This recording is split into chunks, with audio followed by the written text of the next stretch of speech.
السلام علیکم ورحمۃ اللہ وبرکاتہ۔ بسم اللہ الرحمن الرحیم۔ میں ایک جاننے والے کے گھر گیا تو وہاں ایک بڑا سبق آموز قصہ رونما ہوا جو آپ کے گوش گزار کرنا چاہتا ہوں۔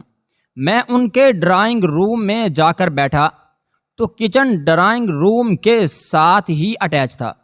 جس کی وجہ سے کچن میں ہونے والی گفتگو کو تھوڑا غور سے سنا جا سکتا تھا۔ دو خواتین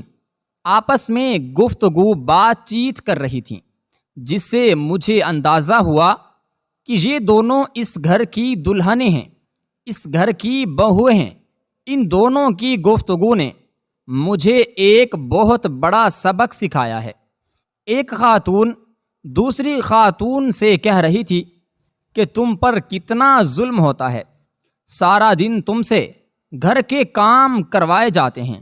ہر کوئی تمہیں نوکرانی کی طرح سمجھتا ہے، حتیٰ کہ گھر سے آئے ہوئے مہمان بھی، شاید اس لیے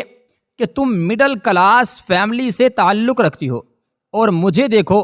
گھر میں سارا دن رانیوں کی طرح راج کرتی ہوں، کوئی مجھے کچھ نہیں کہتا، جس کو کام ہوتا ہے وہ تمہیں ہی آ کر کہتا ہے۔ تمہیں ان لوگوں نے گھر کی نوکرانی بنا کے رکھا ہوا ہے، تم اپنے شوہر کو کیوں نہیں بتاتی یہ سب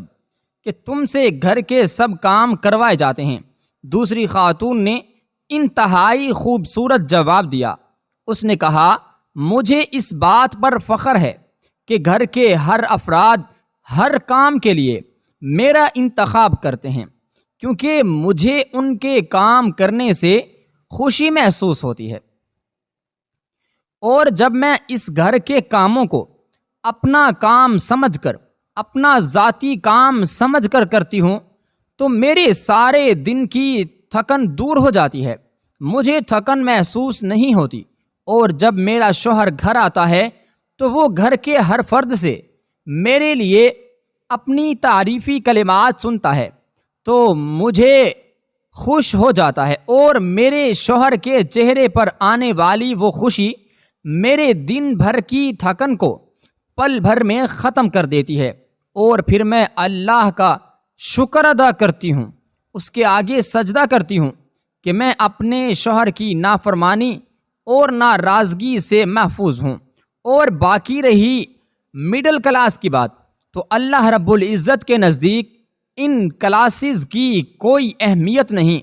کہ کس کا سٹیٹس مڈل ہے کہ کس کا ہیوی، وہ اپنے بندے کو تقوی کی بنیاد پر رکھتا ہے۔ اس لیے میں اپنے شوہر کی نافرمان ہو کر اپنے رب کو ناراض نہیں کرنا چاہتی، اس کے لیے چاہے مجھے کسی بھی قسم کی کوئی بھی قربانی کیوں نہ دینی پڑے۔ اس نیک بخت خاتون کی باتیں سنی تو مجھے یقین ہو گیا کہ لازماً اس خاتون کی تربیت کے پیچھے کسی عظیم ماں، کسی عظیم خاتون کا ہاتھ ہے، جس نے اپنی بیٹی کو ایسے اعلیٰ اخلاق سے مزین کیا